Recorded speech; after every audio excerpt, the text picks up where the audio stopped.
big problem with all of these servant leadership conversations we've been having for the last several months, and it's this. So many of them point to something that happened years ago, way in the past. A parent, an aunt, an uncle, a grandparent who profoundly impacted their lives. For example, one woman told me about her grandmother. She said, my grandmother, I thought she was a bad businesswoman because she owned a bakery. She was from Czechoslovakia when it was still one united country. And the grandmother came to the U.S. and opened a bakery, and she was an incredible baker. But the granddaughter said, I thought she was a bad businesswoman because she didn't have a lot of money.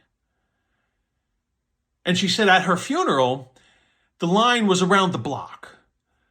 The crowd never ended.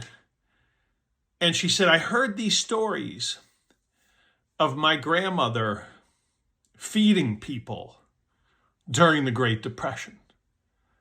And I realized that my grandmother was actually an incredible businesswoman, but she didn't measure it in having money in the bank. She'd give people an extra loaf of bread or two. She'd give people some extra stuff. She'd bring food to people when she knew they needed it. And sometimes she'd drop something off with a note and sometimes without a note and just bring it to someone's house. And she was an incredible businesswoman, but she was really an incredible woman. And this granddaughter learned that from her.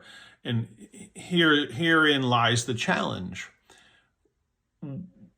What if we didn't have that growing up? Can we still develop this servant leader's heart and courage and wisdom and will, even if we didn't have that when we were a kid?